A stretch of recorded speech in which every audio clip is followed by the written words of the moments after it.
Buenas noches y bienvenidos de nuevo a Haciendo Iglesia. Tras vivir unos intensos días navideños junto a sus seres más queridos, nosotros les proponemos que se relajen y conozcan qué ha sido noticia en los últimos días en la diócesis de Cartagena.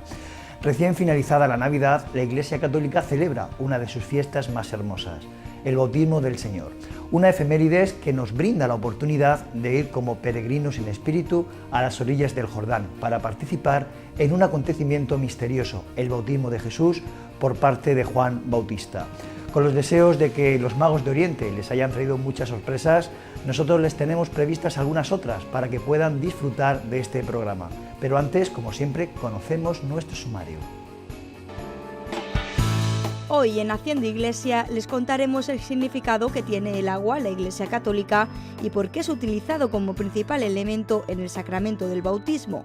Lo haremos de la mano del vicario de evangelización, José Alberto Cánovas. Nos convierte en hijos de Dios. Hablaremos con Monseñor Jesús Juárez Párraga, un murciano que desde hace casi 2 décadas está al frente de la diócesis del Alto en Bolivia. En nuestro habitual repaso a la actualidad diocesana, les mostraremos las últimas imágenes que nos ha regalado esta Navidad que ya termina. La visita que los magos de Oriente hicieron la pasada noche de Reyes al obispo de la diócesis de Cartagena. En el Palacio Episcopal rememoraron la adoración al niño recién nacido. Dice la Sagrada Escritura que el que no renace del agua y del Espíritu no puede entrar en el reino de Dios. El bautismo ha sido llamado puerta de la Iglesia, expresando así su importancia en la comunidad cristiana. Sin embargo, podemos constatar en el ambiente de las sociedades llamadas cristianas que este sacramento se ha convertido para muchos en un hecho de carácter sociológico y que ha perdido su trascendencia eclesial. Pero lo importante es saber que el bautismo nos hace a cada uno, según su vocación, corresponsables de la gran misión de la Iglesia. Conocemos el sentido de esta fiesta que el domingo celebra la Iglesia cristiana con el delegado episcopal de catequesis, Miguel Ángel Gil. El bautismo es el primer sacramento de la Iglesia. Los cristianos le llamamos la puerta de la Iglesia, porque por ese sacramento la Iglesia nos hace hijos de Dios, miembros del cuerpo de Cristo, es decir, Iglesia, y nos hace también herederos del reino de Dios en el mundo futuro. Cuando un cristiano es bautizado, participa de la muerte y resurrección de Jesucristo, y eso se hace por medio del agua y del Espíritu Santo. Hay distintas formas de bautismo. Un bautismo por inmersión es que uno se mete en la piscina, como hacían los primeros cristianos, o el bautismo de fusión, pues donde se derrama sobre la cabeza del niño o de la niña el agua bautismal. Sin bautismo no hay salvación. Es el sacramento primero de la Iglesia. A partir de ese momento uno entra a formar parte de la familia de los hijos de Dios. Ser cristiano es ser bautizado. Es el principal elemento utilizado en el bautismo, signo de vida y también de purificación. El agua está muy presente, no solo en este sacramento, también en otros actos de la liturgia católica. Hoy conocemos con más detalle cuál es el sentido de este elemento con el vicario de evangelización, José Alberto Cánovas. Hoy vamos a hablar acerca de un símbolo profundamente enraizado en la liturgia bautismal, como es el agua. El agua, en todas las culturas, es signo de vida, signo de regeneración, también símbolo de muerte. Recordamos que el agua, domesticada por el hombre, sirve para fecundar la tierra, para alimentar y para hacer crecer las cosas, las plantas, los animales, pero al mismo tiempo, cuando el agua se desata, produce la muerte, el exterminio. Es, por tanto, un símbolo que conlleva este doble significado, muerte y vida. Jesucristo ha dicho, en el diálogo con Nicodemo, según el Evangelio de San Juan, quien no nazca del agua y del Espíritu no puede entrar en el reino de los cielos. Y el Señor mismo ha enviado a sus discípulos a bautizar en el nombre del Padre y del Hijo y del Espíritu Santo. El agua es, por tanto, el signo de la transmisión de una vida nueva, de una vida que nos convierte en hijos de Dios. Es decir, el misterio de la Pascua de Jesús se hace propio en los cristianos el día en que somos inmersos en el agua bautismal y emergemos de ella convertidos en personas nuevas. Hoy lo normal es bautizar derramando agua sobre la cabeza de los niños, porque son especialmente niños los que se acercan a ser bautizados. En la antigüedad lo normal era que descendiesen los adultos a la piscina bautismal y se veía con más evidencia el signo resaltado del apóstol: sois sumergidos en la muerte con Cristo y resucitáis con Él. La liturgia bautismal tiene un momento fundamental y preferente, que es la vigilia pascual. La vigilia pascual es el culmen de un proceso de conversión que se inicia el miércoles de ceniza. En ese día todos los cristianos se acercan a la iglesia y reciben la ceniza en sus cabezas. Es un signo antiquísimo, un signo que evidencia la verdad del ser humano que ha roto con Dios. Es la nada, es la muerte, es el polvo. Se cumplen las palabras dramáticas del libro del Génesis, cuando Dios las dirige a Adán: sois polvo, eres polvo y en polvo te convertirás. Comienza ese ciclo de conversión al Dios de la vida con ese signo de la imposición de la ceniza en la frente. Y termina con el asperges, con la liturgia bautismal renovada en la noche de la Pascua. Después de la bendición del agua, el sacerdote asperja a toda la asamblea que se ha purificado con las penitencias y con la oración y con la limosna durante el tiempo de Cuaresma. Como digo, para renovar aquel momento fundamental de la vida del cristiano, que es el ser sumergidos en la fuente bautismal y renacer de ella, vinculados al misterio pascual de Cristo, por el cual, insisto, quedamos configurados como miembros de Cristo, piedras vivas de la Iglesia, formando parte de la nueva Jerusalén, lavada del pecado y presentada ante Dios junto con toda la comunidad cristiana como esposa, sin mancha ni arruga ni nada semejante, como nos recuerda el apóstol San Pablo. El agua la utilizamos en la vida de la Iglesia en otros momentos. Tenemos el asperges que se hace en tiempos, en fiestas solemnes, en domingos especialmente, que sustituye el rito bautismal durante al inicio de la misa. Y también recordamos que el sacerdote, después de presentar la ofrenda al Señor, antes de pasar al canto, a la anáfora, a la consagración de los dones presentados, se lava en gesto de purificación las manos. Es un gesto de nuevo penitencial y de purificación. De nuevo, el sacerdote expresa su indignidad y su necesidad de una ulterior purificación antes, como digo, de ofrecer el sacrificio que nos reconcilia con Dios. Y también es una cuestión muy tradicional y muy asimilada en el espíritu de los cristianos el recibir el agua bendita cada vez que entran en la iglesia. Tocan sus dedos en el agua y renuevan ese gesto bautismal que los purifica y los hace dignos de sentarse en la asamblea del pueblo santo en la iglesia. Muchos tienen también agua bendita en sus casas. Al iniciar el viaje, al salir de la casa, se santiguan con el agua bendecida, semejante a la del bautismo, que nos recuerda nuestra condición de cristianos y nuestro compromiso de vivir como tales en la jornada, en el día, cuando salimos al mundo, cuando salimos a la calle a encontrarnos con la realidad de los hermanos, con la realidad social, con la realidad de todos aquellos que esperan de nosotros un testimonio vivo. Tras contemplar esta Navidad el misterio de la Encarnación, también Monseñor José Manuel Lorca Planes resalta la fiesta del bautismo de Jesús como una de las más importantes para el cristiano, ya que nos recuerda el comienzo de la misión profética de Jesús y también la nuestra, el ser testigos del amor de Dios.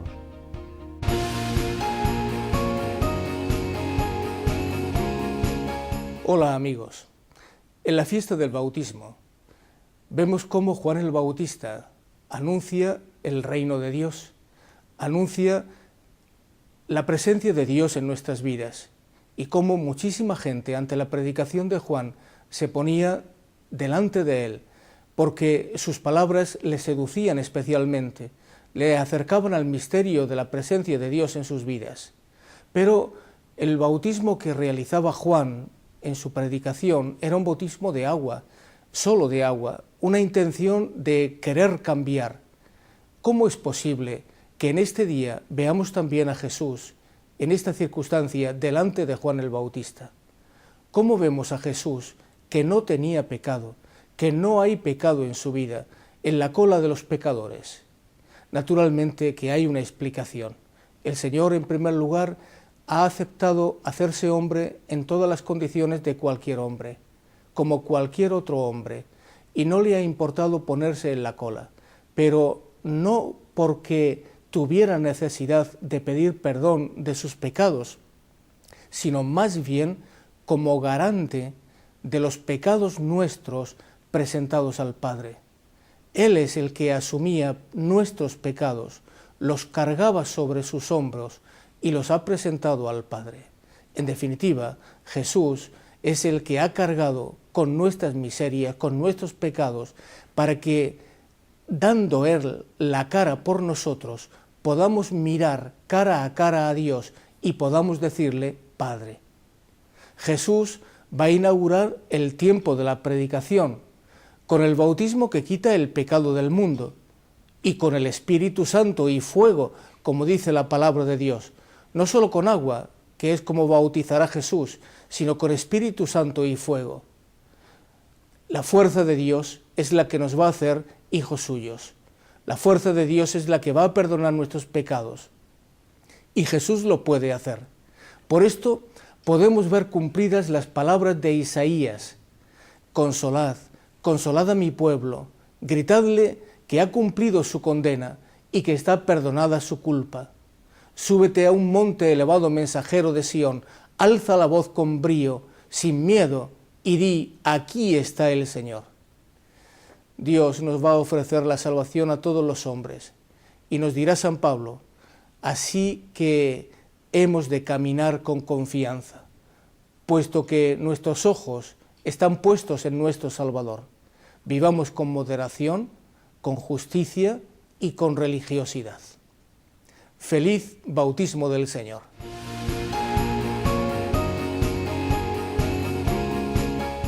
Y hablamos ahora de otro obispo, también murciano, pero con trayectoria pastoral lejos de nuestra diócesis. Monseñor Jesús Juárez Párraga es prelado de la ciudad del Alto, una de las regiones más pobladas de Bolivia. Con él hemos hablado de su ministerio, de las necesidades que se producen en esta región y cómo viven los fieles allí su fe. Una conversación en la última visita que Monseñor Juárez ha hecho a la región de Murcia.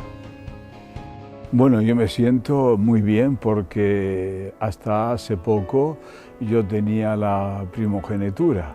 Era el único obispo en Bolivia, en la Arquidiócesis de La Paz, y después como primer obispo de la Diócesis del Alto que creó el Santo Padre Juan Pablo II, hoy día beato, el 25 de junio de 1994.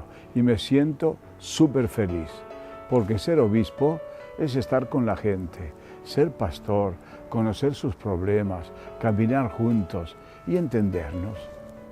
Yo pertenezco a la congregación salesiana y comencé mis estudios aquí en Murcia, en Cabezo de Torres, que se iniciaba el colegio. Yo fui uno de los fundadores y hace un par de años celebramos los 50 años de la fundación de este colegio. Después vieron que tal vez yo tenía cara de buena gente y que podía ser sacerdote, me mandaron a Alicante, a Campello, donde tenían el aspirantado. Y concluido el aspirantado, pues me creyeron apto para la vida salesiana y me enviaron a Ibi, también a Alicante, para hacer el noviciado. Y de ahí a Godelleta, a Valencia, para la filosofía.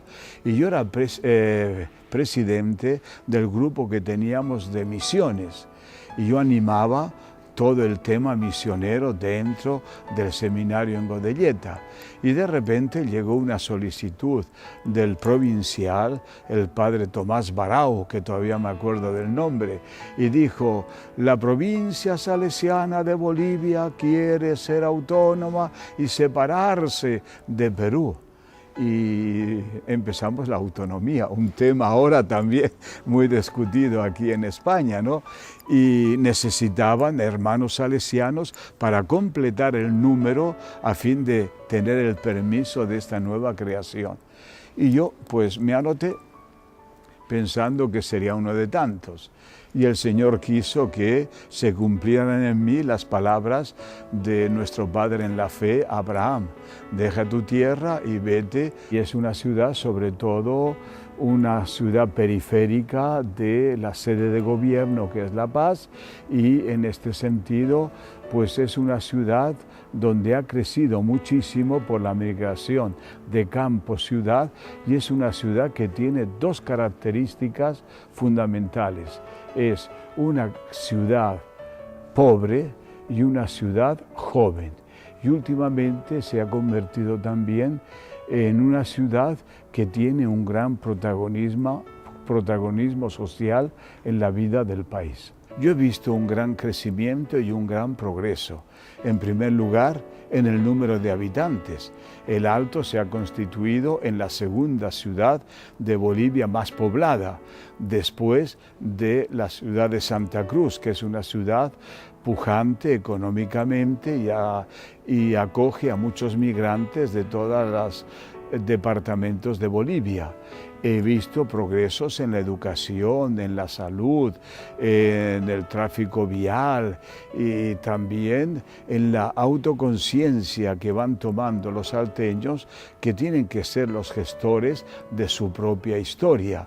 Y en este sentido, pues vamos progresando y da gusto, porque gracias a la responsabilidad de las juntas vecinales, pues los barrios, las zonas van creciendo. Que no podemos separar dos palabras que son fundamentales: la evangelización, el anuncio de Jesucristo para que los fieles, los bautizados, encuentren personalmente a Jesucristo, se conviertan y sean verdaderos discípulos y misioneros del Evangelio liberador. Esta evangelización tiene que ir unida con la otra palabra, que es promoción humana. Promoción humana y evangelización, un binomio que no podemos separar. Y entonces la Iglesia se ha abocado pues a las obras sociales. Nosotros llevamos proyectos educativos, sobre todo de nivelación de estudiantes que han tenido que dejar el colegio, la escuela, por motivo de trabajo, por motivo de tener que cuidar las ovejas, también los familiares. Y entonces la Iglesia tiene varios proyectos donde acoge a los niños, los va nivelando y luego los manda al curso superior que le corresponde. Eso es algo fundamental. También tenemos, y esto es un orgullo para nosotros como Iglesia, de tener los 6 centros de atención de niños discapacitados.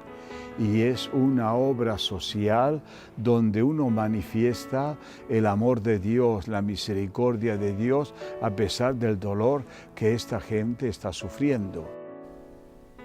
El obispo del Alto, como le decíamos, visita la región de Murcia con motivo de las fiestas navideñas, unos días que nos han dejado entrañables imágenes. Hoy recordamos las últimas, las que llegaban junto a la magia y a la ilusión que acompaña cada año a los magos de Oriente. Sentimientos que quedaron patentes precisamente cuando visitaron el pasado sábado el Palacio Episcopal y a nuestro obispo de la diócesis de Cartagena. Se los mostramos a continuación en nuestro repaso a la actualidad de la Iglesia de Cartagena. Tradición en relojes y campanas ofrece la actualidad de la diócesis. Programado por el Santo Padre, dio inicio el pasado 11 de octubre con motivo del 50 aniversario de la inauguración del Concilio Vaticano II.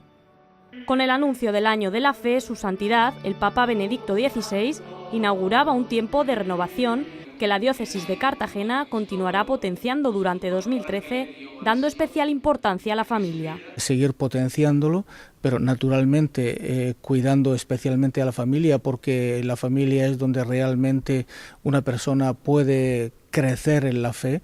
Los padres lo harán así y los hijos naturalmente verán que hay unas condiciones que la familia le va a dar y que difícilmente van a encontrar en otro lado, ¿no?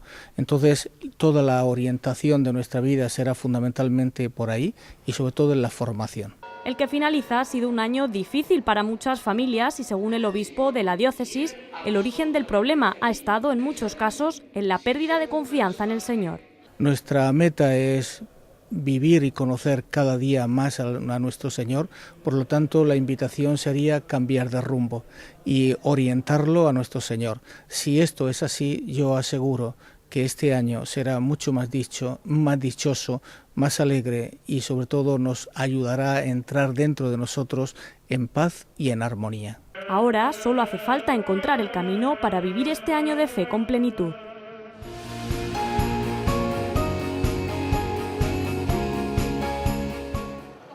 Llega un nuevo año, pero la situación de pobreza permanece.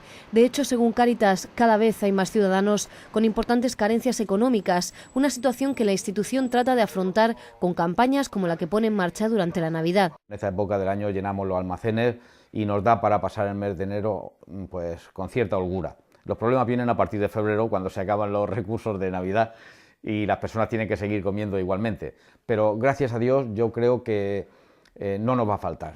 Éxito que se debe al intenso trabajo desarrollado las últimas semanas. La captación de socios, voluntarios y la recogida de alimentos son fundamentales para que durante este año pueda mantener el servicio que presta a los más desfavorecidos. Tenemos muchísima esperanza de que el 2013 lo vamos a cubrir exactamente igual o incluso mejor que el 2012.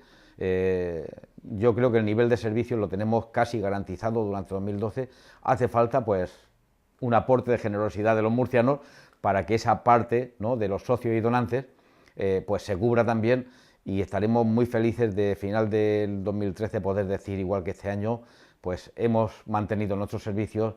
Acciones en las que colaboran 130 empresas mediante donaciones, así como los 2.200 voluntarios de la asociación en la región de Murcia y de los que se beneficiaron 170.000 personas el año pasado. Cuando estamos hablando que mantenemos el mismo nivel de servicios, ¿no?, cuando estamos hablando que aumentamos el nivel de asistencia, pues estamos hablando de que el nivel de solidaridad ha ido en aumento. Solidaridad que desde Cáritas esperan se mantenga viva a lo largo de todo el 2013.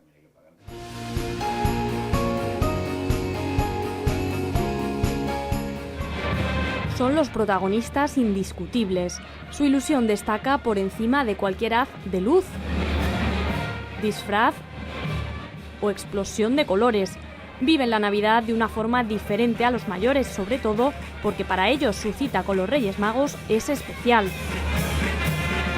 Multitudinaria ha sido este año la cabalgata de Murcia, en la que han participado 2.500 personas. Muchos la disfrutaron en las calles y otros tantos en directo en la retransmisión de Popular Televisión. Una noche mágica en la que todos lo pasaron en grande. La gente está disfrutando muchísimo. Ahora mismo yo no mucho, tengo que decirlo.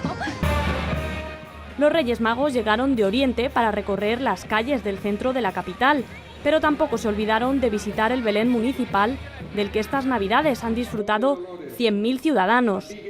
En el Palacio Episcopal, sus majestades fueron recibidas por el obispo de la diócesis de Cartagena, que agradecía con entusiasmo la tradicional visita real. Es una cosa muy bonita que vengan a adorar al niño en el Belén que el ayuntamiento pone aquí en la plaza del obispado, y luego es un honor recibirlos aquí en la casa, en esta casa que en definitiva todos los años se alegra y se goza con cantos y sobre todo con la experiencia de la cantidad de familias que han venido. Familias que compartieron este emotivo acto de adoración al niño Jesús. Realmente lo que se resalta es eso, ¿no? La oración que han hecho los reyes ha sido precisamente eso, venir a adorar a Jesús y reconocerlo ahora que ha nacido, pero recordando que será luego el que muera en la cruz y por la resurrección nos salve también y nos redima. Verdadero sentido de la llegada de los Reyes Magos de Oriente a través de este hermoso gesto ante el recién nacido, que daba paso a una larga noche para Melchor, Gaspar y Baltasar, en la que se emplearon a fondo para llegar a todos los rincones y conseguir que ningún pequeño se quedase sin su regalo. Ellos regresan a su tierra tras un largo viaje y se preparan para el próximo año. Los niños se quedan con un buen recuerdo y la promesa de portarse bien. Saben que al final el esfuerzo tendrá su recompensa.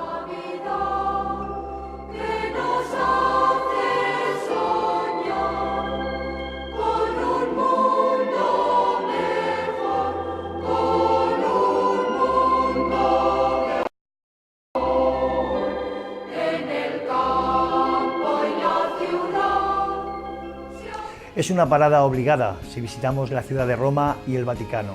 la Basílica de San Pedro y también la Capilla Sixtina. Se convierten cada año en punto de encuentro de millones de peregrinos de todo el mundo.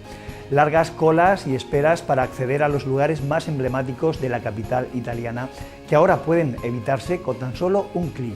Hoy abrimos nuestro libro de viajes trasladándonos a Roma, pero sin movernos desde casa. Nunca ha sido tan fácil visitar la Basílica de San Pedro de Roma, sin necesidad de esperar grandes colas o controles de seguridad, solo necesita una conexión de Internet.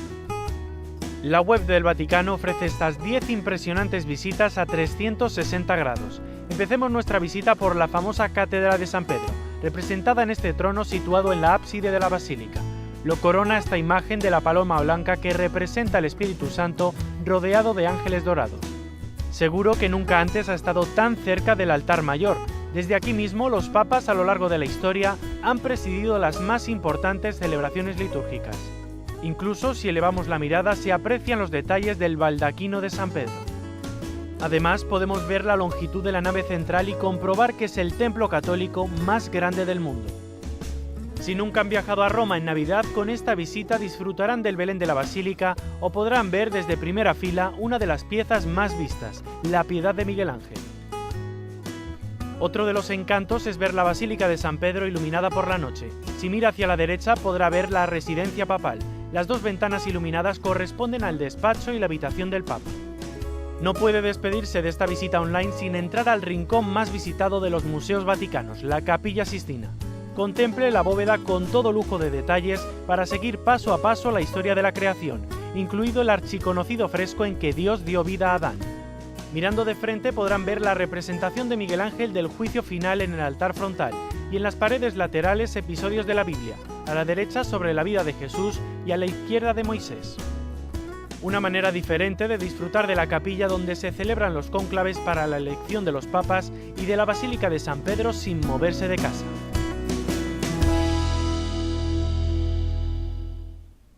Después de varios bestsellers a sus espaldas, María Vallejo Nájera regresa a la República de las Letras con un ensayo religioso que está llamado a convertirse en un libro de obligada lectura.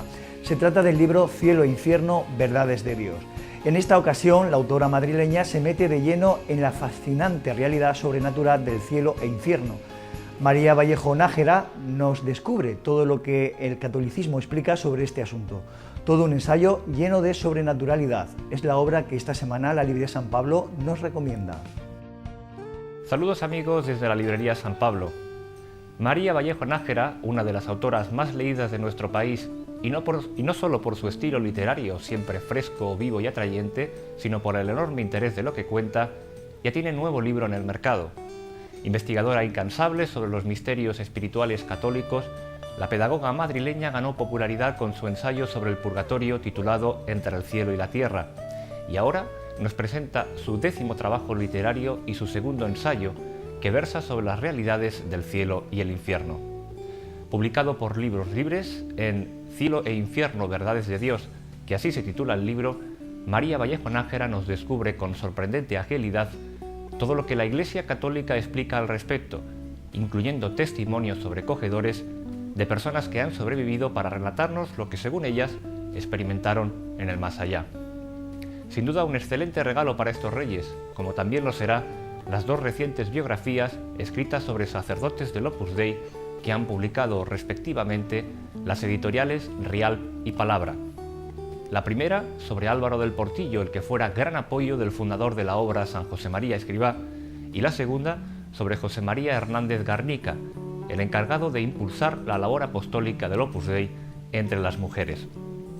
El sacerdote y filósofo vizcaíno Javier Medina Bayo es el autor del trabajo sobre don Álvaro, al que califica esencialmente como un hombre fiel y cuyo proceso de beatificación se halla en marcha actualmente. Por su parte, el sacerdote e historiador José Carlos Martín, el actual director de la Oficina para las Causas de los Santos del Opus Dei en España, es el responsable de la biografía de Garnica, al que propone como ejemplo de la evangelización de la vieja Europa por su gran labor apostólica en países tan diversos como Inglaterra, Irlanda, Francia o Alemania.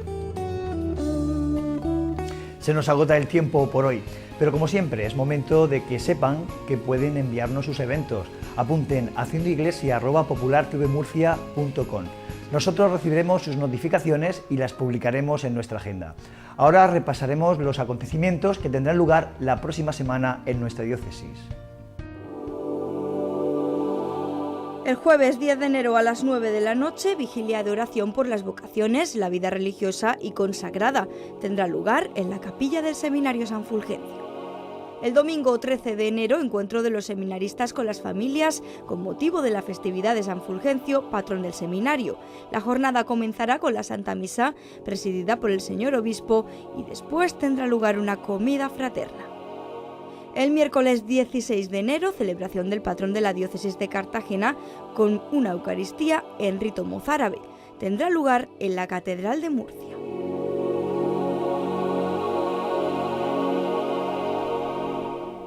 Hasta aquí nuestro tiempo por hoy. Nos vamos, no sin antes recordarles que la fiesta del bautismo del Señor nos anima a vivir más unido a Él y a renovar nuestro propio bautismo, un sacramento por el que nacemos a una vida nueva en el Espíritu y nos hace ser hijos adoptivos de Dios. Con este mensaje nos marchamos, no sin antes también decirles que pueden seguir informados a través de la cadena COPE con nuestra compañera Cristina Abad en el Espejo de la Iglesia. Ahora les invitamos a que continúen con nosotros porque ya está preparado nuestro compañero Luis Emilio Pascual con un nuevo programa de Vidas con Luz. Nosotros nos vemos la semana que viene. Sean felices.